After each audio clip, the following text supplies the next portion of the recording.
Assalamualaikum warahmatullahi wabarakatuh. Apa kabar anak-anakku semua? Alhamdulillah, mudah-mudahan kita semua tetap dilimpahkan oleh Allah nikmat sehat walafiat.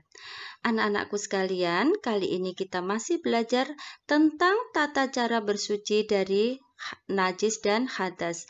Masih belajar bersama saya Ibu Aniliza, guru Madrasah Sanawiyah Negeri 4 Kota Surabaya.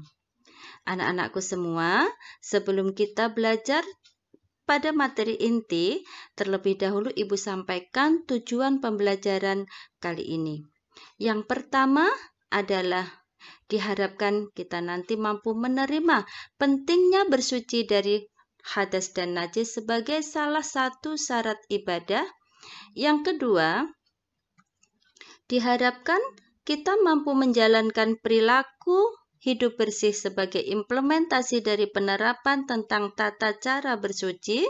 Yang ketiga adalah diharapkan kita mampu menerapkan tata cara bersuci dari najis dan hadas. Dan yang keempat, diharapkan kita mampu mempraktikkan tata cara bersuci dari najis dan hadas ini dalam kehidupan sehari-hari sesuai dengan syariat agama Islam.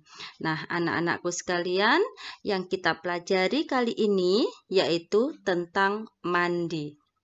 Nah, pengertian mandi menurut bahasa artinya adalah mengalirkan air pada tubuh. Sedangkan menurut istilah, mandi adalah meratakan air pada seluruh badan dari ujung rambut sampai ujung kaki disertai dengan niat. Ini merupakan pengertian dari mandi besar atau yang disebut dengan mandi jinabat. Macam-macam mandi itu apa saja? Ada yang disebut dengan mandi sunnah. Apa mandi sunnah itu? Yaitu mandi yang dianjurkan ketika akan atau sesudah melakukan perbuatan tertentu. Contoh, yaitu mandi ketika kita akan melaksanakan sholat Jumat. Yang kedua adalah mandi wajib, yaitu mandi untuk bersuci dari hadas besar. Nah, anak-anakku sekalian, sekarang syarat-syaratnya mandi wajib itu apa saja? Yang pertama adalah Islam, yang kedua tamyiz atau mumayyiz, artinya sudah bisa membedakan hal yang baik dan buruk. Yang ketiga menggunakan air mutlak, tidak ada benda yang menghalangi air pada anggota badan kita, dan yang terakhir tidak dalam keadaan haid atau nifas. Anak-anakku sekalian, berikutnya adalah rukun mandi. Rukun itu adalah hal yang wajib kita lakukan ketika kita akan mandi jinabat. Kalau tidak dilakukan, berarti mandi kita akan menjadi tidak sah. Apa saja itu? Yang pertama adalah niat. Niat boleh disampaikan dalam hati, boleh dilafalkan secara lisan. Jika dilafalkan secara lisan, maka bunyi lafal niatnya adalah Bismillahirrahmanirrahim. Nawaitul ghusla li rafi'il hadatsil akbari farullah lillahi ta'ala. Artinya, ya Allah, saya niat mandi untuk menghilangkan hadas besar sebagai kewajiban karena Allah Ta'ala. Nah, yang kedua adalah menghilangkan najis yang ada pada badan. Dan yang ketiga adalah meratakan air dari ke seluruh tubuh kita dari ujung rambut sampai ujung kaki. Tidak boleh ada yang tertinggal, tidak terkena air. Ini merupakan rukun daripada mandi jinabat atau disebut dengan mandi wajib. Sunnah-sunnah mandi itu apa saja? Yang pertama adalah membaca basmalah ketika kita mau mandi jinabat.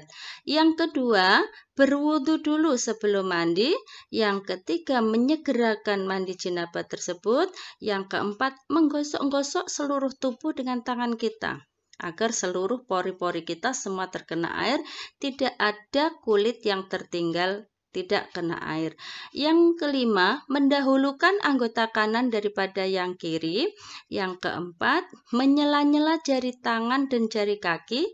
Dan yang ketujuh, beriring atau antara membasuh anggota yang satu dengan yang lainnya itu tidak menunggu lama-lama. Dan yang terakhir adalah kita mandinya di tempat yang tertutup. anak-anakku sekalian, macam-macam mandi sunnah sekarang. Apa saja macam-macamnya? Yang pertama ada mandi Jumat, ini contoh mandi sunnah. Yang kedua ada mandi ketika kita mau sholat hari raya atau idul fitri. Mandi setelah memandikan jenazah, mandi setelah baru masuk Islam, mandi ketika baru sembuh dari sakit gila, dan mandi ketika akan mengerjakan ikhram, mandi ketika masuk kota Mekah atau Madinah, dan mandi ketika akan wukuf di Padang Arafah, ketika akan bermalam di Musdalifah, melempar jumroh, tawaf maupun sa'i. Ini termasuk contoh atau macam-macam mandi sunnah. Nah, anak-anakku sekalian, sebagai refleksi, hari ini kita sudah belajar bersama tentang pengertian mandi. Mudah-mudahan bisa kita implementasikan dalam kehidupan kita sehari-hari bagaimana mandi yang betul ya. Kita sudah belajar tentang macam-macam mandi, kemudian syarat-syaratnya apa saja, kemudian rukun, sunnah-sunnah, macam-macam mandi sunnah.